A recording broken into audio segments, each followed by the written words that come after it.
ngaparkeun paguneman anu temana kabudayaan. Kuring Fikri Nur Azizi. Tepangkeun Wastasim kuring Muhammad Alif Agung Gumelar. Tepangkeun Wastasim kuring Agung Perdana. Tepangkeun Wastasim kuring Triani Utami. Tepangkeun Wastasim kuring Mayang Syahfitri. Tepangkeun Wastasim kuring Suku Musmainah. Tepangkeun Wastasim kuring Aing Siti Rosita.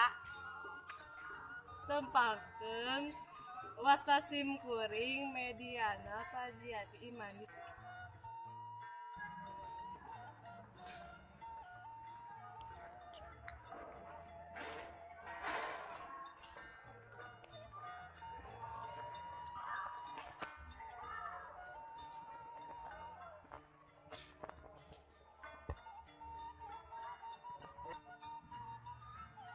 Hei barudak ari kadaharan teh kasup anu kudu dilestarikeun teu?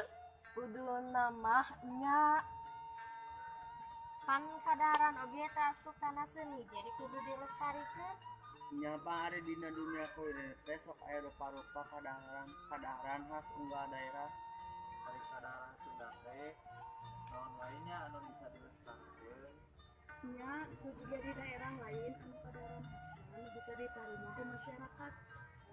Nah, contohnya kawas gudeg di Yogyakarta, rendang di Padang, rawon di Surabaya jeung sajalana.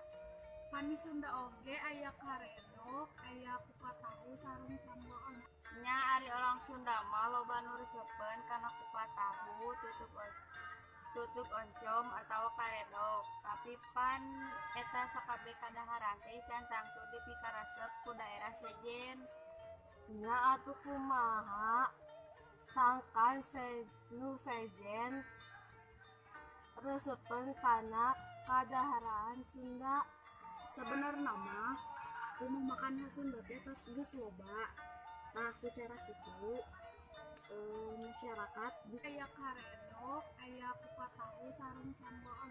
Nya ari orang Sunda mah loba nu resepkeun kana kupat tahu, tutuk oncom atawa karedok. Tapi pan eta sakabeh kadaharan teh can tangtu dipikaresep ku daerah sejen. Nya atuh kumaha? Sangkan nu sejen resepkeun kana kadaharan Sunda. Sebenarnya mah umum makan khas Sunda teh tos geus loba. Nah, secara kitu masyarakat bisa resep kana kadaharan eta. Ayeuna mah rupa kadaharan Sunda teh loba nu dipikaresep jeung dipikawana ku masyarakat jeung teu gua-gua bungkul.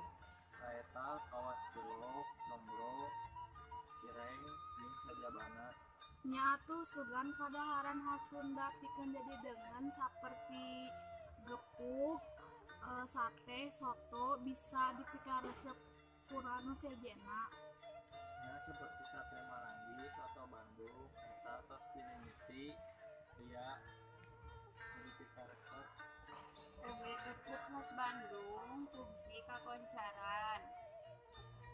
Sigana karedok oge loba nu resepkeun. Tah kitu payana rumah makan khas Sunda teh ngabantu kana ngalestarikeun makanan khas Sunda. Tah ayeuna mah hayu urang ka warung dipikir-pikir teh tadi ngomongkeun kadaharan we jadi lapar. Setuju. Wae paguneman nu biasa dipaparkeun di kelompok 2 kurang leuwihna dihampurkeun. Wassalamualaikum.